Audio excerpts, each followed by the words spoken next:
1994 എസ്റ്റോണിയയിലാണ് ഈ ഒരു സംഭവം നടക്കുന്നത്. ഐവാൻ എന്ന ഒരാൾ അയാളുടെ സിറ്റിയുടെ അടുത്തുള്ള ഒരു ഫോറസ്റ്റിലേക്ക് പോവുകയാണ്. പതിവായി അയാൾ അങ്ങോട്ട് വിറക് ശേഖരിക്കാൻ പോകാറുണ്ട്. അങ്ങനെ അന്നും പോയി. ആദ്യം വിറകൊന്നും കിട്ടിയില്ല. അയാൾ കുറച്ചുകൂടെ മുന്നോട്ട് നടന്നു. ഏകദേശം 1 മണിക്കൂറോളം അയാൾ ചിലവഴിച്ചപ്പോൾ വളരെ ഡീപ്പായ ഫോറസ്റ്റിനുള്ളിലേക്ക് അയാൾ എത്തിയിട്ടുണ്ടായിരുന്നു. അപ്പോഴാണ് അയാൾ ഒരു കാഴ്ച കാണുന്നത്. മുൾവേലിയൊക്കെ കെട്ടിയ ഒരു സ്ഥലം, അതിന്റെ അപ്പുറത്തായി ഒരു ബിൽഡിംഗ്. അയാളുടെ മനസ്സിലേക്ക് പെട്ടെന്ന് വന്നത് അതിനുള്ളിൽ എന്തായിരിക്കും എന്നുള്ളതാണ്. ഒരു ആകാംക്ഷ വരികയാണ്. അതിനുള്ളിൽ നിധിയോ മറ്റെന്തെങ്കിലും ഉണ്ടാകുമോ എന്ന്. അയാൾ അങ്ങോട്ടേക്ക് പോകാൻ തന്നെ തീരുമാനിച്ചു. അങ്ങോട്ടേക്ക് പോയ അയാൾക്ക് പിന്നെ സംഭവിച്ചത്, ഒരു മനുഷ്യന് ഇങ്ങനെ സംഭവിക്കുമോ എന്നൊക്കെ നമ്മൾ വിചാരിച്ചു പോകുന്ന തരത്തിലുള്ള ഒരു സംഭവം. അങ്ങനെ അയാൾക്ക് എന്ത് സംഭവിച്ചുവെന്ന് ഈ വീഡിയോയിലൂടെ വിശദമായി അറിയാം.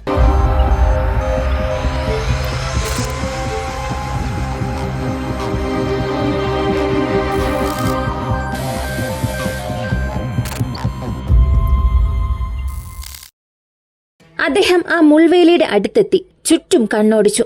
അവിടെ ആരും തന്നെയില്ല. അദ്ദേഹത്തിന്റെ മനസ്സിലിപ്പോ വന്നത് അതിനുള്ളിൽ സ്ക്രാപ്പ് മെറ്റൽസ് ആയിരിക്കാൻ സാധ്യതയെന്നാണ്. ഐവാന്റെ ഫാമിലി ഒരു വലിയ കുടുംബമാണ്, പക്ഷേ ദാരിദ്ര്യത്തിലാണ്. ഇയാളുടെയും സഹോദരന്റെയും പ്രധാന പണി എന്നത് ഈ സ്ക്രാപ്പ് മെറ്റൽസ് ഒക്കെ അഴിച്ചു മാറ്റി കുറച്ച് ഉയർന്ന വിലയ്ക്ക് വിൽക്കുന്ന പരിപാടിയാണ്. അങ്ങനെയാണ് അവരുടെ കുടുംബവും കഴിഞ്ഞു പോകുന്നത്. അദ്ദേഹം ഒന്നുകൂടെ കൺഫേം ആക്കി അവിടെ ആരും ഇല്ല എന്ന്. എന്നിട്ട് നേരെ കുറച്ച് വിറക് കഷ്ണങ്ങളൊക്കെ ശേഖരിച്ചുകൊണ്ട് വീട്ടിലേക്ക് പോകുന്നു. അപ്പോൾ തന്നെ സഹോദരനോട് ഈ കാര്യം അദ്ദേഹം പറഞ്ഞു. സഹോദരങ്ങൾ രാത്രി അങ്ങോട്ടേക്ക് പോകാം എന്നും പറഞ്ഞു. അങ്ങനെ ഐവാനും സഹോദരങ്ങളും കൂടി ആ സ്ഥലത്തേക്ക് രാത്രി പോവുകയാണ്. കയ്യിലെ ടോർച്ചുകൾ ഉപയോഗിച്ചുകൊണ്ടാണ് അങ്ങോട്ടേക്ക് നടന്നത്. അവർ ആ മുൾവേലി കടന്ന് അതിനുള്ളിലേക്കെത്തി. ആ കെട്ടിടം കണ്ട് അവരാകെ അമ്പരന്നു പോയി. ആ കെട്ടിടത്തിന്റെ എല്ലാ വാതിലുകളും ജനാലകളും സീല് ചെയ്തിട്ടുണ്ട്. അതിന്റെ പൂട്ട് തകർക്കാൻ പറ്റാത്ത രൂപത്തിലാണുള്ളത്. ഇതൊക്കെ കണ്ടപ്പോൾ അവർക്കൊരു ഭയം വന്നു. നമുക്ക് പിന്നീട് വരാം, ഇപ്പൊ പോകാം എന്നവർ തീരുമാനിച്ചു. അങ്ങനെ അവരവിടുന്ന് പോകുന്ന സമയത്താണ് മറ്റൊരു കാഴ്ച കാണുന്നത്. ഒരു ചെറിയ വീട് പോലത്തെ സെറ്റപ്പ്. മുൻപ് കണ്ട വീട് ആദ്യം കണ്ടു കഴിഞ്ഞാൽ ഒരു ഗവൺമെന്റിന്റെ സീക്രട്ടായ പ്ലേസ് ആണോ, അല്ലെങ്കിൽ ഒരു വലിയ ഫാക്ടറി പോലെയൊക്കെ തോന്നും. എന്നാൽ ഇതൊരു ചെറിയ കുടിൽ. അവർക്കപ്പോ തോന്നി അതിനുള്ളിൽ ഒരു പക്ഷേ സ്ക്രാപ്പ് മെറ്റൽസ് ഉണ്ടാകാൻ സാധ്യതയുണ്ടെന്ന്. അങ്ങനെ അവർ അങ്ങോട്ടേക്ക് ചെന്നു. അതിന്റെ പൂട്ട് ചെറിയൊരു പൂട്ടാണ്. ആ പൂട്ട് തകർത്ത് അവർ അകത്തേക്ക് ചെന്നപ്പോൾ അടിയിലായി ഒരു കോണിപ്പടി കണ്ടു. പിന്നീട് ആ കോണിപ്പടിയിലൂടെ അവർ അടിയിലേക്ക് ഇറങ്ങിച്ചെന്ന അവർ ആകെ സ്തംഭിച്ചുപോയി. കാരണം അവർ പ്രതീക്ഷിച്ചതുപോലെ ഒരുപാട് സ്ക്രാപ്പ് മെറ്റീരിയൽസ് അവിടെ ഉണ്ടായിരുന്നു. പിന്നീട് അവർ നോക്കുമ്പോൾ ഒരു ഷെൽഫിലായി കുറച്ച് ബോക്സുകൾ, അതിനു മുകളിൽ ഡ്രമ്മുകളുമുണ്ട്. ആ ഡ്രം എംറ്റി ആണെങ്കിൽ ഇവർക്കത് ഉപകാരപ്പെടും. ഈ മെറ്റൽസിനോടൊപ്പം ഇവയും കൊണ്ടുപോകാൻ സാധിക്കും. അതുകൊണ്ട് അവരതൊന്ന് പുഷ് ചെയ്ത് നോക്കി. അതെ, ആ ഡ്രമ്മുകളെല്ലാം കാലിയാണ്. ആദ്യത്തെ ഷെൽഫിലുള്ള ഡ്രമ്മുകൾ എല്ലാം ഇവർ കോണിപ്പടിയുടെ അടുത്തേക്ക് കൊണ്ടുവച്ചു. പിന്നീട് രണ്ടാമത്തെ ഷെൽഫിലെ ഡ്രം എടുക്കാൻ ശ്രമിച്ചു. ഐവാൻ അതെടുക്കാൻ ശ്രമിച്ചുകൊണ്ടിരിക്കുന്ന സമയത്ത് ആ ഡ്രം അയാളുടെ കയ്യിൽ നിന്നും താഴേക്ക് വീഴുന്നു. കാരണം അദ്ദേഹത്തിന് ആ ഒരു ഭാരം താങ്ങാനേ സാധിച്ചില്ല. ആ ഡ്രം എംറ്റി ആയിരുന്നില്ല. അതിൽ ഏകദേശം 250 കിലോയോളം ഭാരമുണ്ടായിരുന്നു. അത് തറയിലേക്ക് വീണ് പിന്നീടാണ് ഐവാന്റെ കാലിന്മേൽ വന്നിടിച്ചത്. ഇതിൽ അദ്ദേഹത്തിന്റെ കാലിന് നല്ല വേദന അനുഭവപ്പെട്ടു. അയാൾക്ക് എഴുന്നേറ്റ് നിൽക്കാൻ പോലും സാധിക്കുന്നില്ല. പിന്നീട് അവർ തീരുമാനിച്ചു, ഇപ്പോൾ ഇവിടെ നിന്നും പോകാം, പിന്നീട് ഒരു ദിവസം വേദനയൊക്കെ മാറിയിട്ട് വരാം എന്ന് തീരുമാനിച്ചു. കാരണം ഐവാനിപ്പോ ഒന്നിനും സാധിക്കുന്നില്ല. അങ്ങനെ അവർ അവിടെ നിന്നും ഇറങ്ങുന്ന സമയത്ത് ഐവാനും സഹോദരങ്ങളും അവരുടെ കയ്യിൽ പിടിക്കാൻ കഴിവുള്ള എല്ലാ സ്ക്രാപ്പ് മെറ്റീരിയൽസും എടുത്തു. എങ്ങനെയൊക്കെയോ ഒരുപാട് കഷ്ടപ്പെട്ട് അവർ വീട്ടിലും എത്തി. പിറ്റേ ദിവസം ഐവാൻ വളരെ സന്തോഷത്തോടു കൂടി എഴുന്നേറ്റു. തന്റെ കാലിലെ എല്ലാ വേദനയും മാറിയെന്ന തോന്നൽ അയാൾക്ക് വന്നു. പക്ഷേ സത്യത്തിൽ ആ വേദന കൂടുകയായിരുന്നു ചെയ്തത്. ആ വേദന സഹിക്കാവുന്നതിലും അപ്പുറമായപ്പോൾ നേരെ ആശുപത്രിയിലേക്ക് പോകുന്നു. ഡോക്ടേഴ്സിനോട് പറയാൻ പറ്റില്ല, കാടിനുള്ളിൽ പോയി മോഷ്ടിക്കുന്ന സമയത്ത് ഡ്രം വീണതാണെന്ന്, അതുകൊണ്ട് മരം വന്ന് വീണതാണെന്നും പറഞ്ഞു. ഡോക്ടർ അതിനുവേണ്ട ചികിത്സയും നൽകി. പക്ഷേ ആ ഒരു ചികിത്സ ഫലിക്കുന്നില്ല. ഒരുപാട് വേദന സഹിക്കുകയാണ് പിന്നീട് ഐവാൻ. അവസാനം ഒരു 10 ദിവസം കഴിഞ്ഞപ്പോൾ കിഡ്നി തകരാറിലായി അയാൾ മരിക്കുകയും ചെയ്തു. അയാളുടെ കുടുംബത്തിനും ഡോക്ടേഴ്സിനും ഇതൊരു ഞെട്ടിപ്പിക്കുന്ന സംഭവമായിരുന്നു. കാരണം കാലുവേദന വന്നു. അതിനുശേഷം അയാൾ മരണപ്പെട്ടു. എന്താണ് സംഭവിച്ചത് എന്ന് ആർക്കും യാതൊരു ഐഡിയയും കിട്ടിയില്ല. പിന്നീട് മറ്റൊരു സംഭവവും ആ വീട്ടിൽ നടന്നു. ഇവരുടെ വളർത്തു നായ, അധികം പ്രായമില്ലാത്ത നല്ല ആരോഗ്യമുള്ള ഒരു നായ പെട്ടെന്ന് മരിച്ചു പോകുന്നു. അതിലും അവരാകെ വിഷമിക്കുന്നു.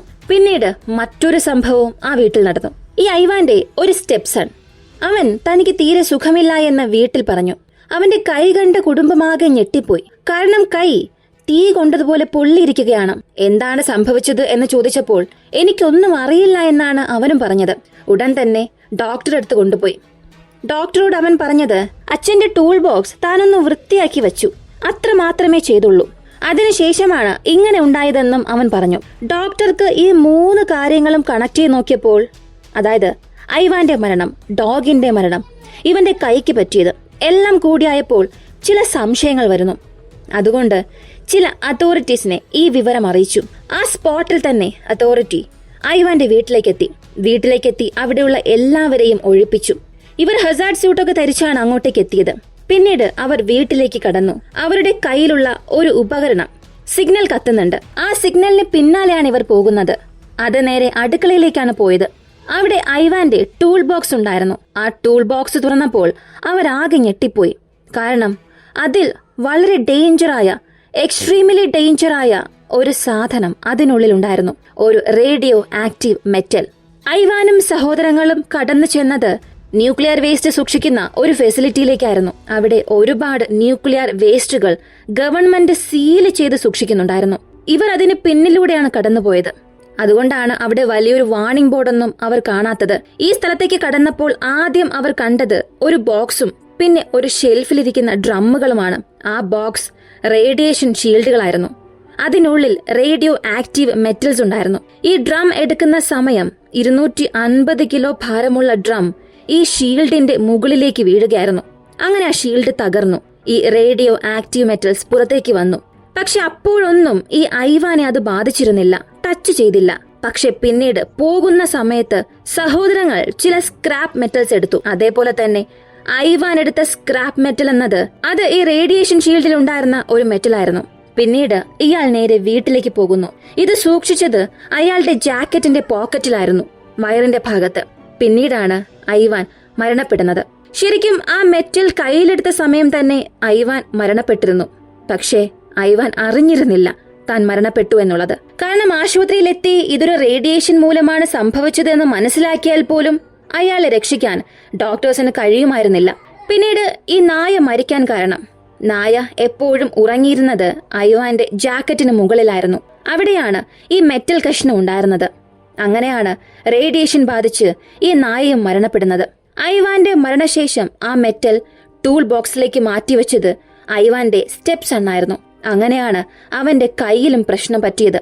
ഐവാന്റെ മരണവും നായയുടെ മരണവും സ്റ്റെപ്പ് സണ്ണിന്റെ കയ്യിൽ പറ്റിയ പരിക്കും കണ്ടപ്പോൾ ഡോക്ടേഴ്സിന് ഏകദേശം ഒരു ധാരണ വന്നു, ഇത് റേഡിയേഷൻ മൂലമാണ് സംഭവിച്ചത് എന്ന്.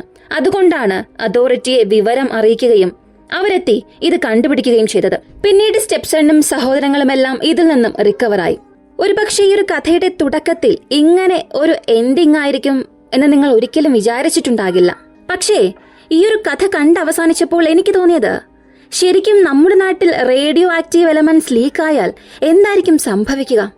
സത്യത്തിൽ പേടിയാകുന്നുണ്ട്. ഈ ഒരു സംഭവത്തെക്കുറിച്ചുള്ള നിങ്ങളുടെ അഭിപ്രായം എന്താണെന്നുള്ളത് കമന്റിൽ പറയുക. ഇങ്ങനെയുള്ള വ്യത്യസ്തമായ വീഡിയോസിനായി വിക്കിയോക്സ് മലയാളം യൂട്യൂബ് ചാനൽ സബ്സ്ക്രൈബ് ചെയ്യുക. മറ്റൊരു വീഡിയോയുമായി വീണ്ടും കാണാം.